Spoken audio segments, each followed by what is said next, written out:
Hello, hello. Grab a drink, whatever that means for you. Coffee, tea, beer, wine. Sit back.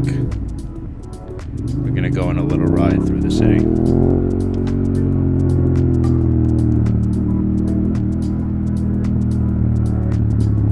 And while we go on this ride, I want to tell you a little bit about what it's like to be in the city, to live in the city.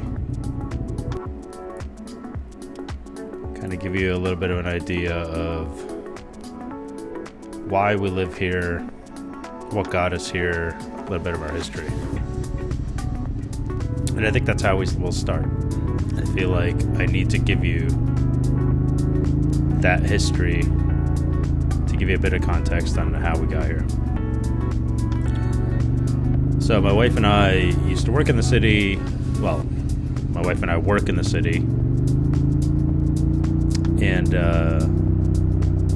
we love the city. My wife a little bit more than I do. I do love the city, but for her, it's like, it's either New York City or nothing. Right? For me, I love the city, but I don't have to live here. So anyway, a couple of years ago, about 5 years or so ago, we worked in the city, and we used to stay in the city for about half the week in hotels. So that's, tons, and we've stayed in quite a few hotels in the city. In fact, we have a piece of art that I made for her one year with all of our hotel keys in a frame. We stayed in a lot of hotels. Mostly cheap hotels, to be honest with you. And at one point, we kind of said to ourselves, like, okay, at some point we're going to live in the city, and we did that. We moved initially to a place on Prince and Elizabeth in Nolita or Soho, whatever.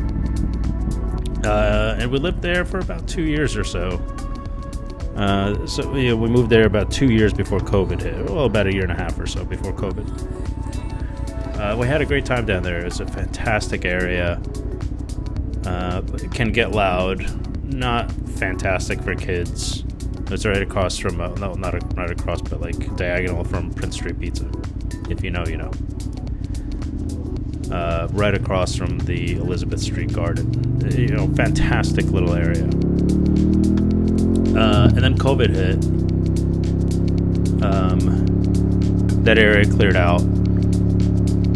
And worse, as if COVID wasn't enough, there were the riots after Floyd. And that area got pretty dangerous. I didn't feel comfortable, my wife being out at all, kind of in and around that area, especially in the evening.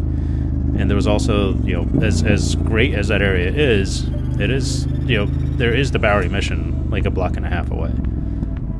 And so, especially during COVID, those lines got longer and longer. That area just got less and less safe. So we escaped out to New Jersey for a couple of months. And then later on decided to move. And so we moved back up. We moved up to 55th and Lex, and we enjoy it up there very much. It's kind of like just north of Midtown. We have a great apartment. Bikes parked in the garage. We have no issues here. So let's see. Yeah, it's expensive to live in the city. Our apartment is like triple my parents' mortgage in New Jersey. It's expensive to live here in terms of rent. It's expensive food-wise. Everything just costs more. Gas is like, at the height, it was like $7 a gallon for premium. Everything's expensive. Our rent this year, as an example, is going up 20%, right? Like, show me another area in the United States aside from like major metropolitan regions that, with a rent hike by 20%. Dinners are routinely $50 to $75 a head, maybe with drinks, with a drink each, let's just say. Garages are, you know, depending on what kind of car you have, but let's just say a regular car, not luxury, not oversized, because they charge for all that, is at least, let's just say, including tax, because tax is like 18%, $500 a month. You could, and that could go up to, you know, for a regular car in a good garage in a, you know, in a great area like Soho or something, that rent could go up to $1,000 a month easy and over. Bikes, so I pay $150 a month for my bike. The garage is in my building. It's fantastic. You know, I have a door that goes straight into my garage from the lobby, and I pay $150 a month. Now they've hiked it up to like $380 a month. Luckily, I'm grandfathered in. So yeah, like, it's super expensive, and it's not for the faint of heart for sure. The city's incredibly dynamic, kind of constantly requires you to stay on your toes, and you know, if you're in the city and you're like, if you're not taking advantage of the city, of all it has to offer, it's just not for you. Like, spend a couple of years here and move on. And maybe that's what we'll do. You know, I don't know. We've been here for about 5 years or so now. So far, we love the city. We love the energy. We love the dynamic nature of the city. There's just, everything is here. Everything is here. Great energy. You know, food-wise, you've got, God, like everything from sushi to like Pakistani food to Thai food, French, Japanese. One thing I will say is there's no good barbecue in the city. Prove me wrong. I'd love to be proven wrong. You could head out to Brooklyn, which I don't consider, quote-unquote, the city. Technically it is, but I don't know, when I say the city, I mean Manhattan. You could go to Brooklyn, and there's I think it's the hometown barbecue, or home style, and it's phenomenal. I will happily take a ride out there, 30-minute ride, pick up some barbecue, and enjoy the shit out of that barbecue. Phenomenal. There's 2 locations, one in Industry City and one in Red Hook. Both, oddly enough, about 10 minutes away from each other. But like, everything's here. You've got like cat cafes, parks, right? You got Central Park, Madison, Union Square. You got tons of playgrounds within Central Park. Playgrounds just like all over the place. Great for kids. Bryant Park, constant events happening at Bryant Park. It's phenomenal. Clubs all over the place. I don't know of any. You probably do. I don't.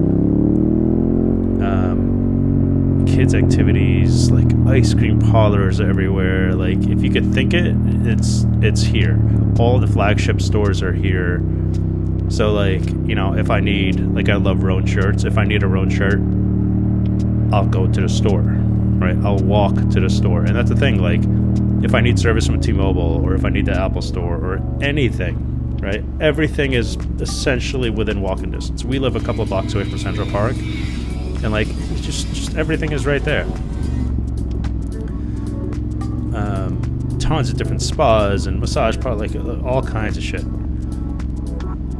And like transportation, you've got an infinite amount of options. Maybe too many options. Maybe it's too confusing. You've got ferries, right? Subways, Ubers, taxis. You've got a cable car that you could take to Randall's Island, which if you're touring the city and you've got a couple of days, take the cable car. It's phenomenal. What a great view. It's like 61st and 2nd, I think it is, to go to Randall's Island. The food at Randall's Island isn't all that great, so maybe just make that like half a day trip. You've got bike chariots, those fucking scourge of the streets. You got horse carriages, another one. Scooters, city bikes, e-bikes, Revel scooters that you could rent. You've got Revel Teslas. You've got Blade, right? If you're going in and out of the airport, you could literally take a helicopter to and from the airports. It's just like, there's so many different options here. It's unbelievable.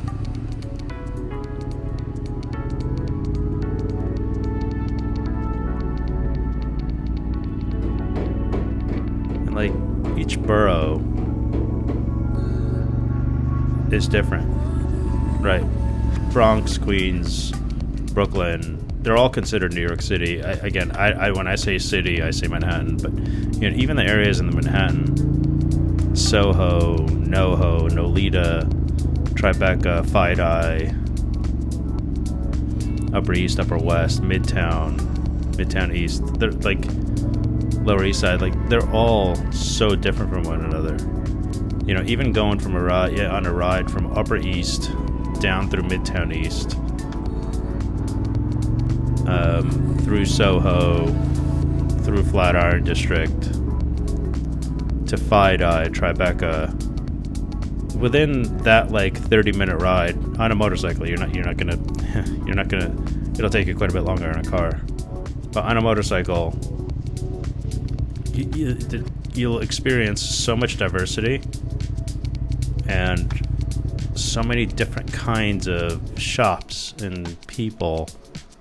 Midtown is more gray, whereas Soho's full of life and color. This is where we are now. This is what corner of Broadway and this is what Houston, I think. It's just so full of color and different kinds of people, different behaviors. It's just such a cool experience. Whatever you're into, you have that in the city.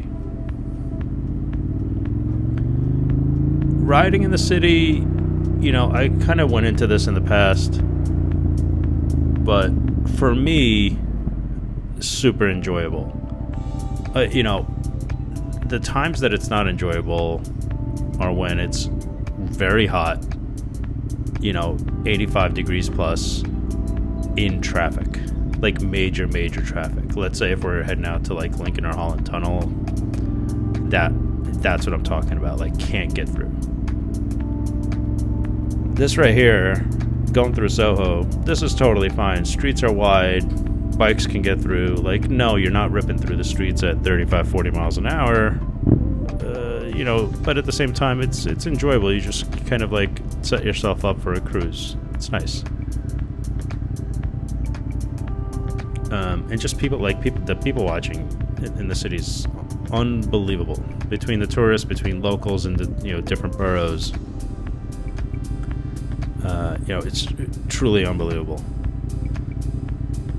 But yeah, riding in the city is super enjoyable for me. I get out to ride in the city. A lot of people that live in the city will only really ride to get out of the city, head upstate or Jersey, Brooklyn, whatever it is. I like riding in the city. I used to walk a lot more. I used to walk from 55th and Lex down to 25th and 10th to go to my office by the High Line over there. And that's an hour one way. Now I just hop on the bike to go anywhere, literally anywhere. It could be 5 blocks away. I'll take the bike.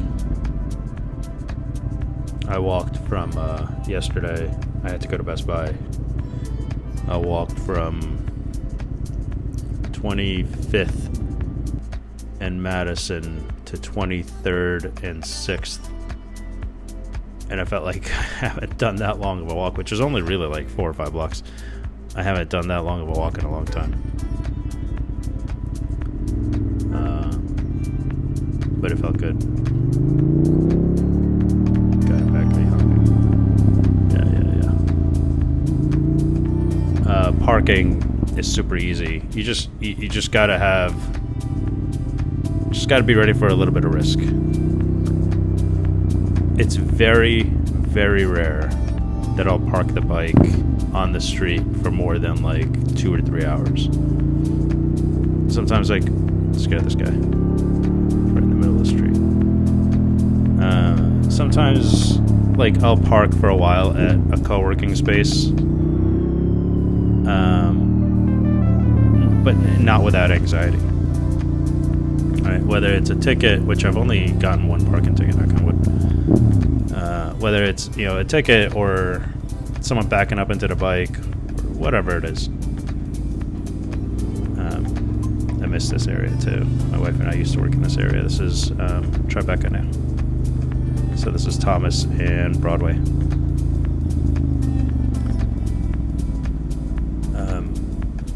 But yeah, parking is plentiful. Again, so long as you have, so long as you're able to take some kind of a risk in leaving your bike. But I haven't really had much of a problem. Usually, I'm able to park right in front of wherever it is that I'm going, so long as obviously it's within reason.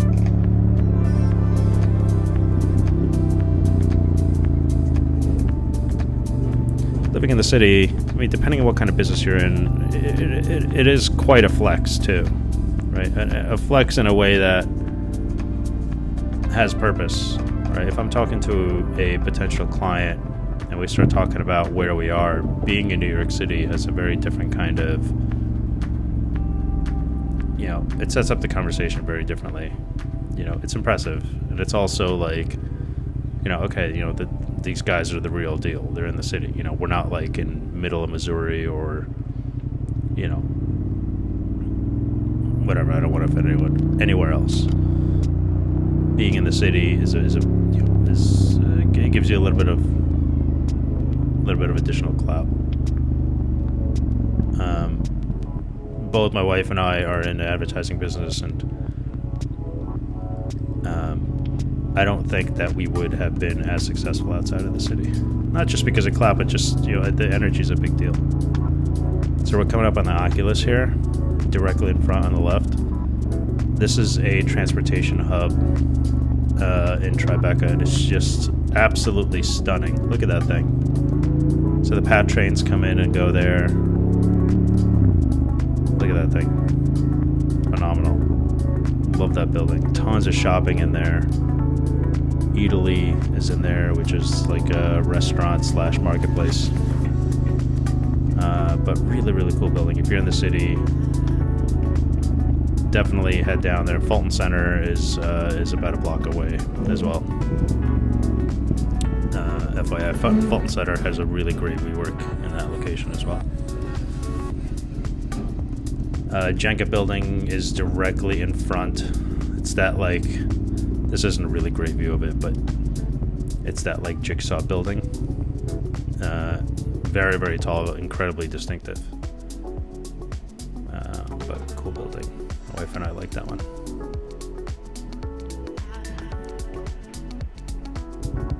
This is Chambers Street, one of the kind of arteries that goes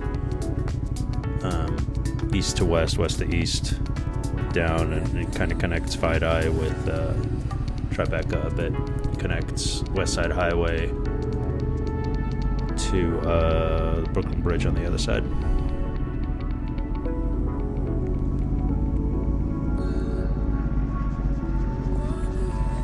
Let's see, traffic-wise, on a bike, it flows pretty well.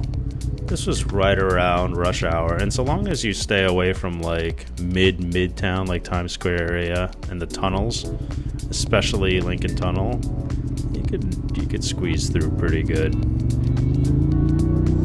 Also love how beautiful the city looks with the sun out. I mean, just look at the diversity. Look at the color, the amount of shit that's just going on constantly. Cars, people, just everything. People out, the modes of the amounts, the number of modes of transportation that are in the city, not just from public transportation, but the people are on bikes, skateboards, motorized bikes and skateboards, one wheel, which you'll see later on in the video, motorcycles. There's so many modes of transportation.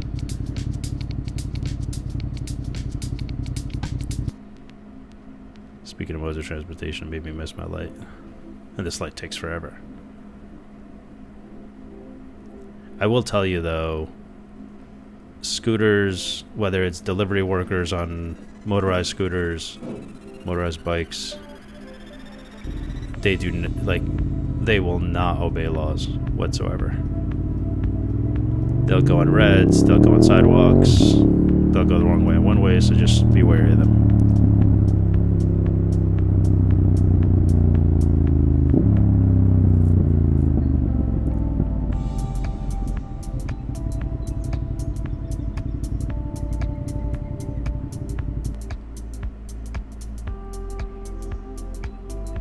So this is West Side Highway, and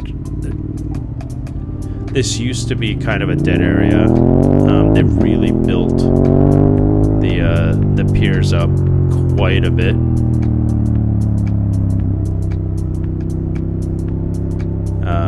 There's just so much to do around here. Classic Car Club is around here, which I mentioned in another video. I'll have to do a tour of that place at some point. What a phenomenal place. And this day especially was just a beautiful day. It was a little warm, but sun's out. Colors are great. Just a great day.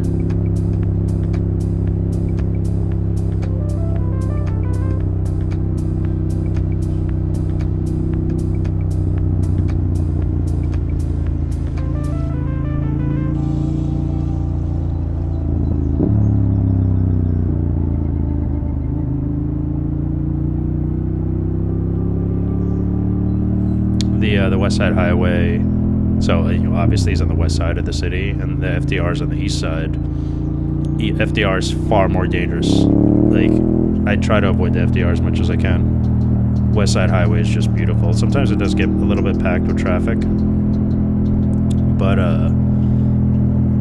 overall, really love West Side Highway. It's also, the road is better. FDR is full of potholes and asshats.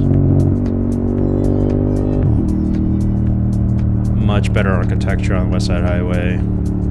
All the piers are here.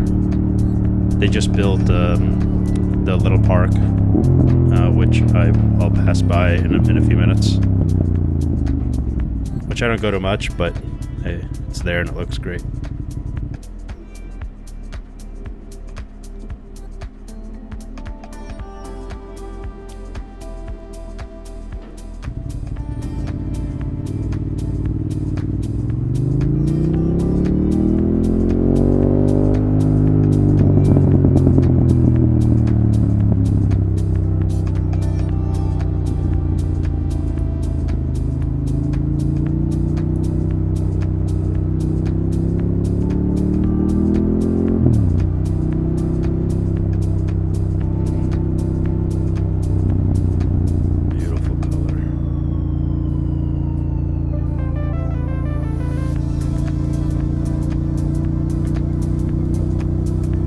This road on like a Saturday or Sunday morning, like early morning, like 7 o'clock.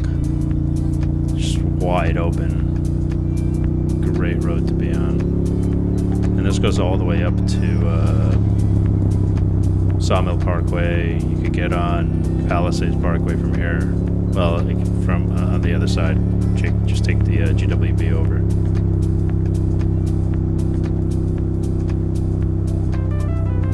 Whitney Museum back there.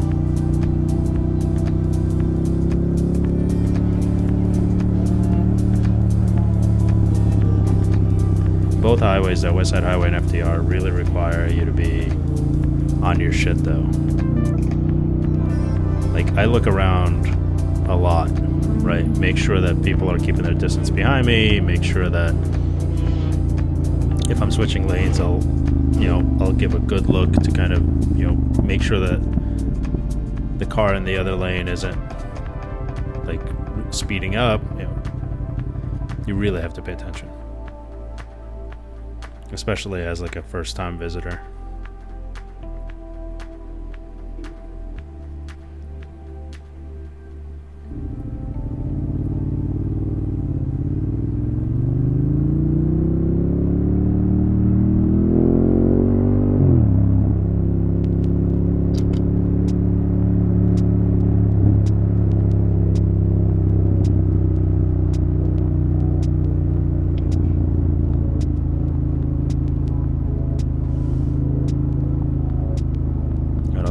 About the city. The architecture is pretty phenomenal. The High Line, which honestly I actually haven't been on in a while because I'm mostly on the bike now, but the High Line is pretty fantastic in terms of architecture, and the High Line in general is just a great place to be. It gets a little crowded on the weekends with tourists, but I used to walk the High Line almost every day to get into the office. I'd get on right at kind of the Hudson Yards area, which is a whole other thing you've got to see. Like the Vessel's over there, the Equinox Hotel is over there. There's a ton to do. The Edge is over there. But yeah, the High Line is such a great walk.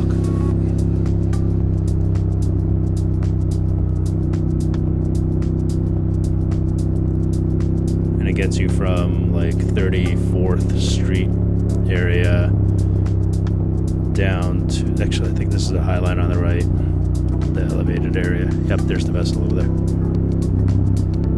So it gets you from like 34th Street, kind of like this area, all the way down to, I think it's 14th, straight into Meatpacking. Meatpacking's a whole other fantastic area, very similar to Dumbo, if you've been to Dumbo in Brooklyn.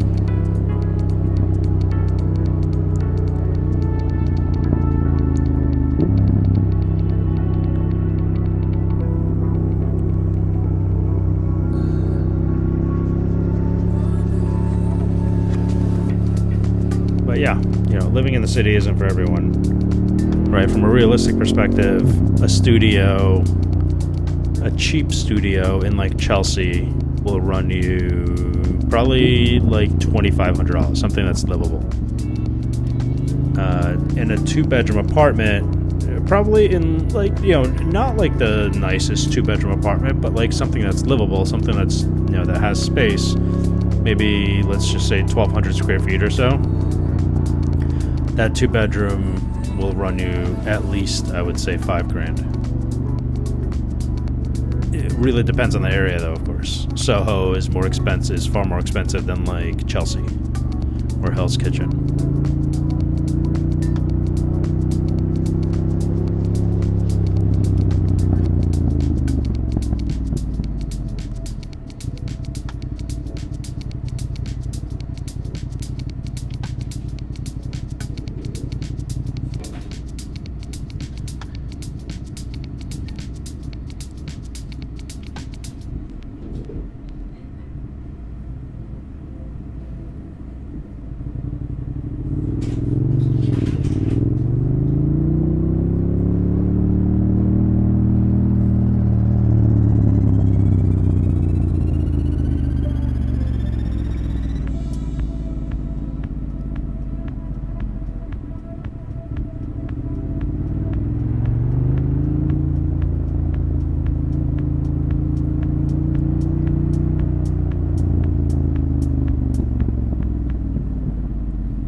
COVID has for sure had an impact on the city too. Right when COVID first hit, a lot of the city cleared out. Rent went down by, I don't know, 20 to 40% across the board. Our building that we lived in Nolita, out of I think 48 units, I think maybe 4 or 5 were still occupied, us included. It was pretty nuts. And at that point, like with so few units occupied in a building, you start to get roaches, rats. We didn't see any. We actually saw one roach, which is actually a funny story I'll tell you. So I was in the kitchen. My wife goes into the shower and I hear her scream. She runs out and yells like there's a roach in the shower. I'm like, okay, we got this, right? So I go into the shower and lo and behold, like there's a massive fucking roach, like like half the size of my GoPro, like eye level on the shower curtain.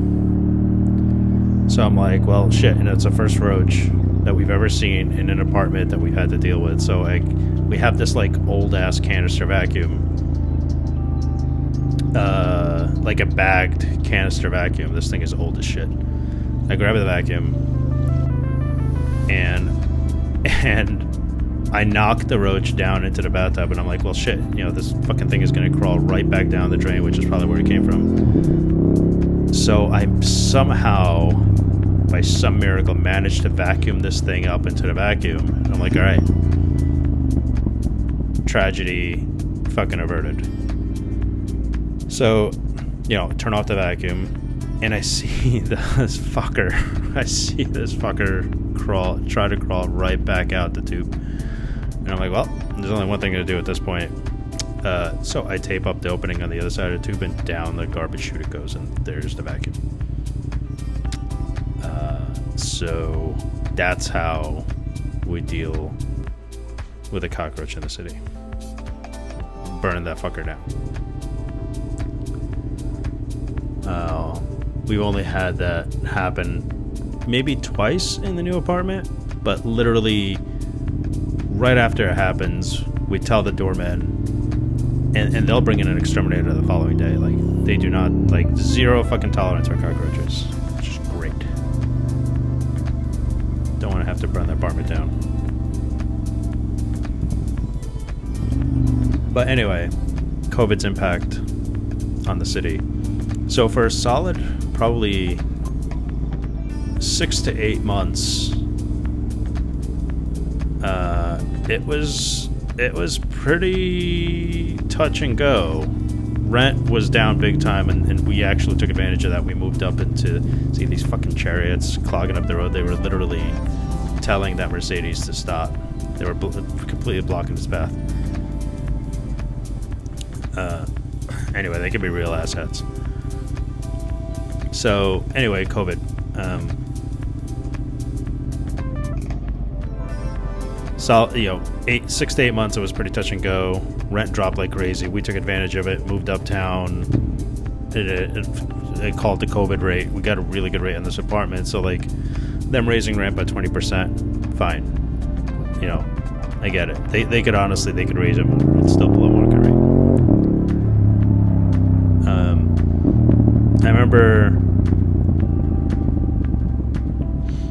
I remember for a while when they allowed outdoor dining and banned indoor dining. It was like dead of winter. It was like November. My wife and I were sitting at a restaurant just east of Madison Park and like freezing our ass off, right? My head was fairly warm. The feet were frozen, completely frozen, because they had those space heaters, right? The umbrella space heaters. They bring out the salmon. Salmon's fucking cold by the time they come out. It's like frozen. And we're sitting there like looking at each other like, what the fuck are we doing? This is ridiculous. Like, we were thinking like, all right, let's hurry up and eat so we can get home. Like, it's so silly. I remember watching Andrew Cuomo almost every day. And like we lived and died by his words, essentially. We went through so much tequila during that time. It's like what he said that night basically guided what we did the following day and that week and that month or whatever. And eventually it just kind of got to the point where it's like, all right, man, you're saying the same shit all over again. And that's kind of how the city was. You know, everyone waited for his kind of like press conference every evening. I forgot what time it was. It was like 7 or 8 o'clock at night. And, you know, it was touch and go in the city. Now it's beautiful. Right? All the outdoor seating is still around. We love eating outside. Restaurants are doing really well.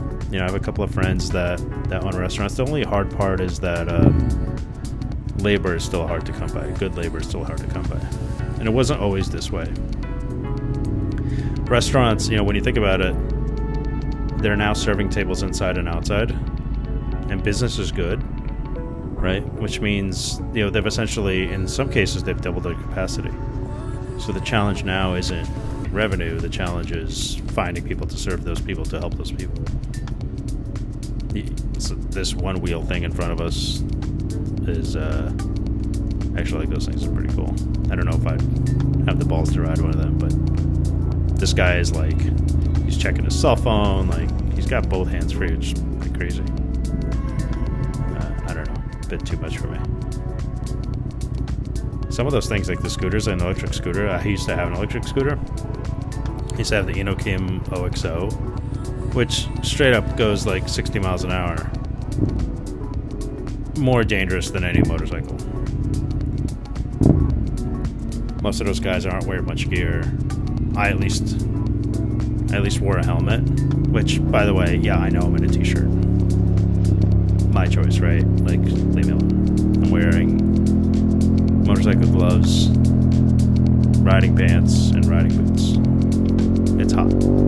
And where am I gonna slide, right? I'm barely going over 30 miles an hour while I speed up to 45. Cool.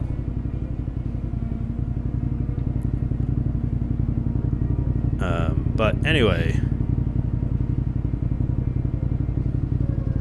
that's my experience in the city. Will I move out? Who knows? Like, you know, both of us kind of keep our minds open, keep our options open. We'll see. But right now, we're enjoying the shit out of the city. We love it here. So yeah. Anyway, cheers.